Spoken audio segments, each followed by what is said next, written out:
दोस्तों नमस्कार, कैसे हो आप सब। आशा करता हूँ अच्छे होंगे। दोस्तों आज है दिन वेडनेसडे का और आज डेट है 26 अक्टूबर 2022। कल मैंने ब्लॉग बनाया था। एक्चुअली डेट मैंने गलत बोल दी थी, 25 था कल, तो कल मैंने 26 बोल दी थी कल के ब्लॉग में, तो उसके लिए मैं माफ़ी चाहता हूँ दोस्तों। और आज जो डेट है वो रियल में 26 अक्टूबर है, वेडनेसडे का दिन है आज। और आज दोस्तों जैसे कि आप जानते हो विश्वकर्मा डे भी है, भाई दूज भी है। बट क्या है कि थोड़ा सा कंफ्यूजन इस बार हुआ है फेस्टिवल को लेके, क्योंकि जिस दिन भाई दूज होता है उस दिन विश्वकर्मा डे मनाया जा रहा है। मतलब कल विश्वकर्मा डे था तो आज मनाया जा रहा है, और आज भाई दूज है तो उसकी भी टाइमिंग है। मतलब कुछ टाइमिंग है 12 से 12 तक की है, तो कल दिन के 12 बजे तक ये रहेगा। और 90% जो हमारे दिल्ली में है वो सब तकरीबन 90% कल के दिन भाई दूज का त्यौहार मनाएंगे। तो जो भाई दूज का त्यौहार होता है उस दिन, जैसे कि मैंने लास्ट ब्लॉग में भी बताया था कि मतलब भाई दूज वाले दिन क्या है कि हम लोगों के काम में काफ़ी अच्छा वो होता है इजाफा, तो वो चीज़ आज देखने को नहीं मिली।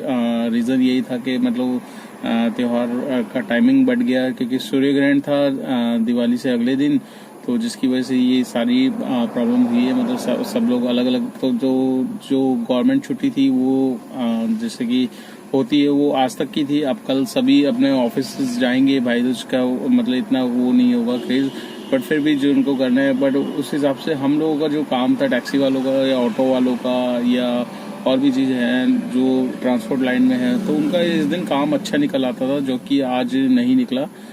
ठीक है, क्योंकि मैं गुड़गांव भी गया था, गुड़गांव में था मैं सेक्टर 43।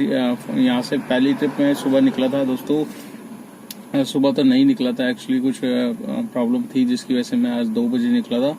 तो 2 बजे मैं निकला तो मेरे पास पहली ट्रिप आई थी गुड़गांव की सेक्टर 44 ऊबर में। तो सेक्टर 44 1.2 के सर्ज में आई, तो उसको मैंने ले ली। 33 किलोमीटर की ट्रिप थी, जिसमें मेरे को फेयर जो बनाया था 640 रुपये का फेयर था, और जिसमें से मुझे मिला जो 484 रुपये वैसे मिल गए थे, और प्लस 100 रुपये हरियाणा का टैक्स मिलता था, 585। तो एक तरीके से राउंड फिगर आप सोच के देखो तो 600 रुपये की ट्रिप में आ गए थे। तो उसके बाद फिर मेरे पास मैंने देखा वहाँ पर गुड़गांव में मतलब लाइन से गाड़ियाँ खड़ी हुई थी, तो मैंने एक दो भाइयों से बात करने की कोशिश की। हरियाणा नंबर थी गाड़ियाँ, तो उनसे पूछा, DL 1RT भी थी। वो कह रहे भैया 2-2 घंटे से खड़े हुए हैं, लोकेशन भी डाल ली है, तो मतलब राइड आ नहीं रही है। तो मतलब काफ़ी बंदे आज परेशान थे, गुड़गांव में राइड थी नहीं बिल्कुल भी। तो मुझे भी लकीली पता नहीं कैसे मिल गई, नहीं तो मैं भी वहीं पे खड़ा रहता आज। मतलब जिस हिसाब से काफ़ी भाई घर से सोच के निकले थे कि काम होगा।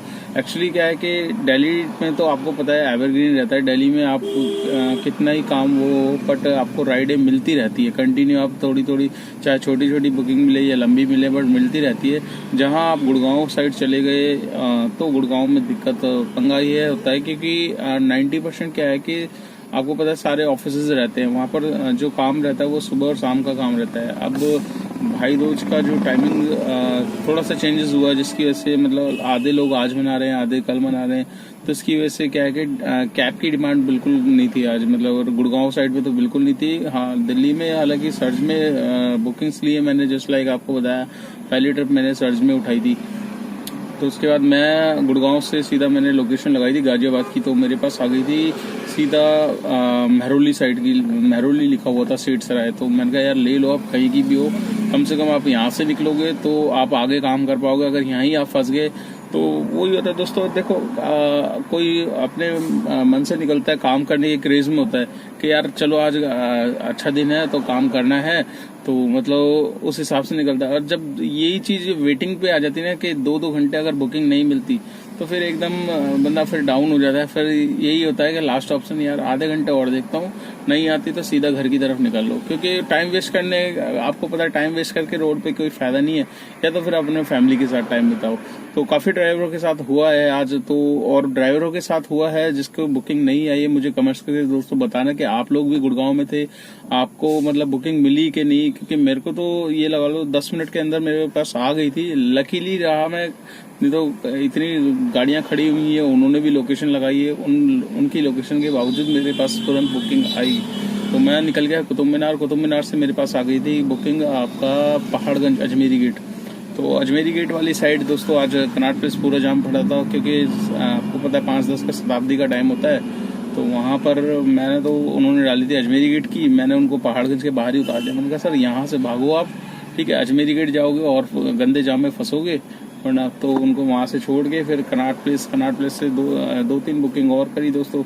उसके बाद सीधा चाणक्यपुरी से मेरे पास ओला में मैंने डाली थी लोकेशन घर की, तो विगस मॉल पे मेरा ड्रॉप हुआ था लास्ट, तो मैंने यहीं पे ड्रॉप किया है विगस मॉल पे। तो ओला में आपको पता है फेयर कोई खास मिलता नहीं है, 1.4 सर्ज में थी राइड, जबकि उसमें बिल बनाया कस्टमर का 400 रुपये, मुझे दिए 294 रुपीज़।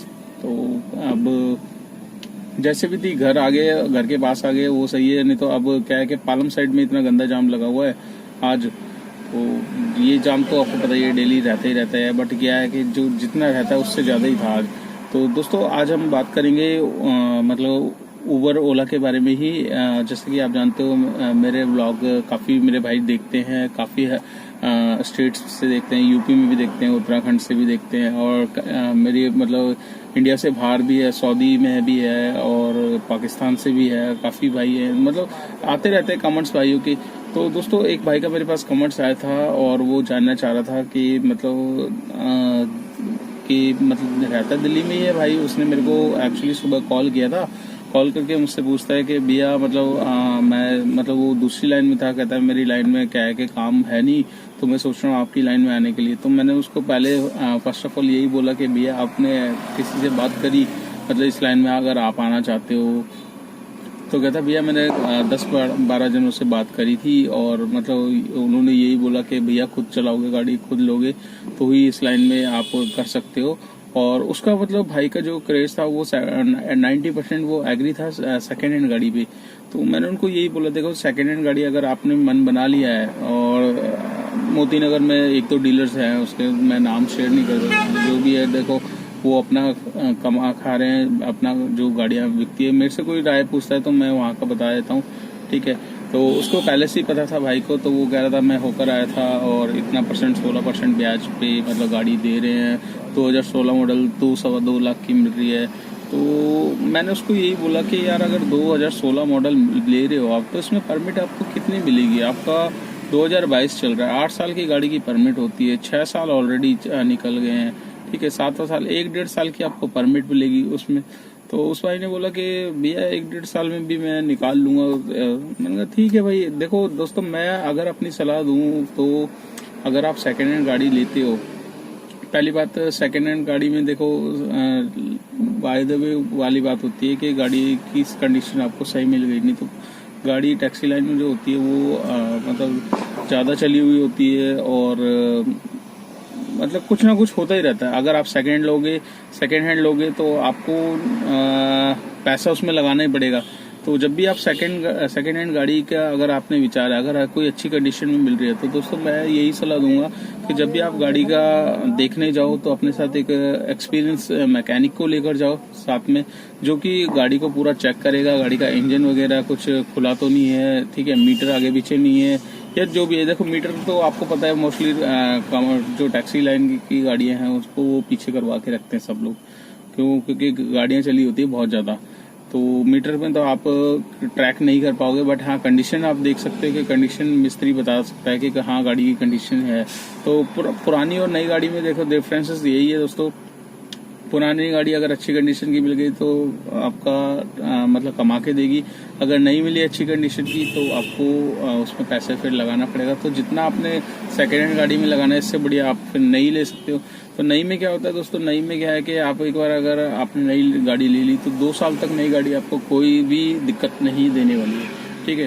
तो इस चीज़ की व्यक्त कर रहा हूँ, मैंने खुद ली थी, ये 2016 मॉडल थी मेरी, तो 2 साल तक मुझे कोई दिक्कत नहीं हुई थी। बस इसके जो साल में आपको टायर वगैरह चेंज कराने पड़ते हैं या इंश्योरेंस है, बस वही होती है मोटा मोटा, बाकी और कुछ भी दिक्कत नहीं होती, गाड़ी इजीली आराम से चला सकते हैं।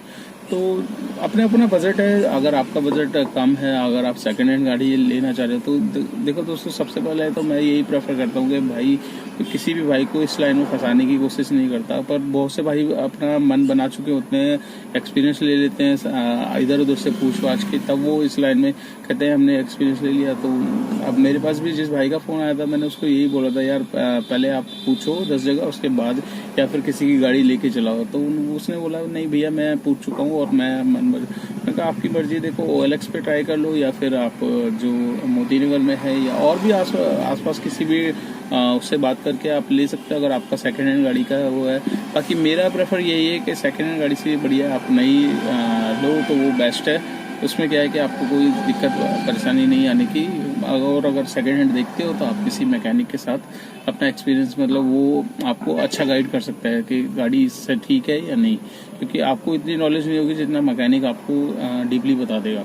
ठीक है दोस्तों, तो अभी टाइम हो रहा है शाम के 7 बज चुके हैं। मैं घर के पास आ चुका हूँ, यही अपोजिट साइड CNG पंप है इस्कॉन टेम्पल के पास सेक्टर 13 का, और CNG मैंने फिल करा ली है। और तो आज का काम मैं बता देता हूँ। 2 बजे निकला था दोस्तों और 2 बजे से अभी 7 बज रहे हैं, तो ज़्यादा काम हुआ नहीं है। फिर भी जितना काम हुआ है वो मैं आपके साथ शेयर कर देता हूँ। यहाँ पर आप देख सकते हैं ऊबर में काम हुआ है 1270 रुपये का, जिसमें 2 टोल है, एक MCD है, एक हरियाणा का है जो हरियाणा का कल मिलेगा, और MCD वाला 200 रुपये का टोल है। तो 1270 और 200 1500 ये हो गए। राउंड फिगर बता रहा हूँ क्योंकि कुछ चेंजेस वगैरह भी एक्स्ट्रा आ जाते हैं, कुछ टिप वगैरह भी दे देते हैं कस्टमर, ऐसी कोई नहीं है, ऊपर नीचे मतलब राउंड फिगर 1500 का ये काम हो गया, जिसमें एक ओला का है 294, तो 300 का ये है, 1500 का ये है, 1800 का टोटल काम है, जिसमें जो टोल है उसको हम हटा लेते हैं दोनों को, 200 रुपये का हम साइड करते हैं। 1800 में से 200 हटाएंगे 1600 रुपये। 1600 में से जो CNG मैंने डलवाई थी 430 रुपये की कल डलवाई थी दोस्तों, जिसमें मेरे पास अभी ये लगा लो 100 रुपये तक की मेरे पास पड़ी है। तो 300 रुपये की मेरी CNG राउंड फिगर खर्च हुई है, 300 रुपये की CNG खर्च हुई है, 1600 का काम हुआ है। तो 1600 में से 300 रुपये हम माइनस कर लेते हैं, बचे 1300 रुपये। तो 5 घंटे में 1300 रुपये की नेट अर्निंग है आज की, जो कि मेरी अपनी है, इसमें मुझे किसी को कुछ नहीं देना है, ये मेरी अपनी अर्निंग है। अब इसी में मेरे को गाड़ी का निकालना है और अपना जो भी है रेगुलर जो अर्निंग होती है महीने वाइज वो इसी में काउंट होती है। ठीक है दोस्तों, तो इस ब्लॉग को मैं कर लेता हूँ यहीं पे एंड। वीडियो आपको अच्छी लगी तो लाइक ज़रूर करना, चैनल पे फर्स्ट टाइम हो तो चैनल को सब्सक्राइब कर लेना, दोस्तों के साथ शेयर करना मत भूलिएगा। जितना आप वीडियो को शेयर करोगे उतनी मेरी वीडियो आगे पहुँचेगी, उन भाइयों के पास जाएगी जो ओला उबर के बारे में जानना चाहते हैं। नई गाड़ी ले, पुरानी गाड़ी ले, वैगनआर में कितना काम हो रहा है, डिज़ायर में कितना काम हो रहा है, एर्टिगा में कितना काम हो रहा है, या नाइट में कितना काम कर लेते हैं वैगनआर वाले, और एक दिन की earning, weekly earning, monthly earning, सारी की सारी वीडियो मैंने बना रखी है दोस्तों। डिस्क्रिप्शन में जाइए, लिंक आपके साथ है। और अगर आप मेरे व्हाट्सएप ग्रुप से जुड़ना चाहते हैं तो आप व्हाट्सएप ग्रुप पे ज्वाइन हो जाइए। और अगर आप मुझे कॉल भी करना चाहें तो आप मुझे कॉल कर सकते हो, ठीक है ना। तो अगर आपके कुछ भी कमेंट्स है दोस्तों, एनीथिंग आप कमेंट्स करके मुझसे पूछिए, बट थोड़ा सा लेट रिप्लाई करता हूँ, बट करता ज़रूर हूँ सभी भाइयों का। ठीक है दोस्तों, तो मिलते हैं कल नेक्स्ट डे नेक्स्ट अर्निंग पे। Till then bye.